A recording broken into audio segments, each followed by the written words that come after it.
ಅಗ್ನಿ ಇಲ್ಲದೆ ನಮ್ಮ ಬದುಕು ಸಂಪೂರ್ಣವಾಗಿ ನಡೆಯೋದೇ ಇಲ್ಲ. ಅಗ್ನಿಗಳಲ್ಲಿ ಎಷ್ಟು ವಿಧ ಇದೆ, ಯಾವ ಅಗ್ನಿಯನ್ನ ಯಾವ ಕಾರ್ಯದಲ್ಲಿ ಕರೆದು ಆಹುತಿಯನ್ನ ಕೊಡಬೇಕು ಅಂತ ಹೇಳಿದ್ದಾರೆ.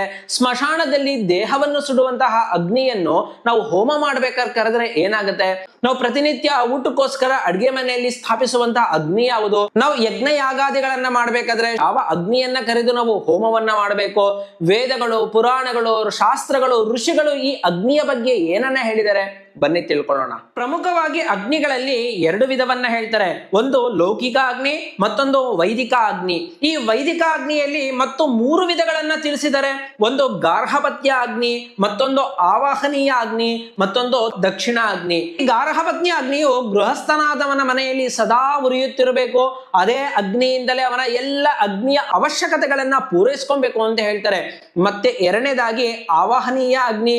ಇದು ಹೋಮ ಹವನಗಳನ್ನ, ದೇವತಾರಾಧನೆಗಳನ್ನ, ಯಜ್ಞ ಯಾಗಾದಿಗಳನ್ನ ಅಥವಾ ನಾವು ಇಚ್ಛೆ ಪಡುವಂತಹ ದೇವತೆಗೆ ಹವಿಸ್ಸನ್ನ ಸಮರ್ಪಣೆ ಮಾಡ್ಬೇಕಾದ್ರೆ ಈ ಆವಾಹನೀಯ ಅಗ್ನಿಯನ್ನ ಬಳಸ್ಕೊಂಡು ಯಜ್ಞ ಯಾಗಾದಿಗಳನ್ನ ಮಾಡಬೇಕು ಅಂತ ಹೇಳ್ತಾರೆ.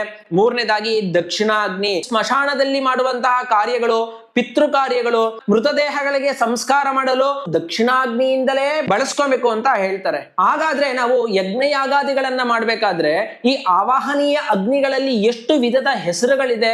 ನಾವು ಯಾವ ಹೋಮವನ್ನ ಮಾಡ್ಬೇಕಾದ್ರೆ ಅಥವಾ ಯಾವ ಶಾಂತಿಯನ್ನ ಮಾಡ್ಬೇಕಾದ್ರೆ ಯಾವ ಅಗ್ನಿಯನ್ನ ಆವಾಹನೆ ಮಾಡಬೇಕು? ನಮ್ಮ ವಿವಾಹ ಕಾಲದಲ್ಲಿ ಯಾವ ಅಗ್ನಿಯನ್ನ ಆವಾಹನೆ ಮಾಡಬೇಕು? ನಾಮಕರಣದಲ್ಲಿ ಯಾವ ಅಗ್ನಿಯನ್ನ ಆವಾಹನೆ ಮಾಡಬೇಕು? ಮೃತ ದೇಹವನ್ನ ಸಂಸ್ಕಾರ ಮಾಡಲು ಯಾವ ಹೆಸರಿನ ಅಗ್ನಿಯನ್ನ ಕರೆದು ನಾವು ಆ ಸಂಸ್ಕಾರವನ್ನ ಮಾಡಬೇಕು? ಮುಂದಿನ ವಿಡಿಯೋದಲ್ಲಿ ತಿಳಿಯೋಣ. ಧನ್ಯವಾದ. ಶ್ರೀ ಚರಣ ಸೇವಕ.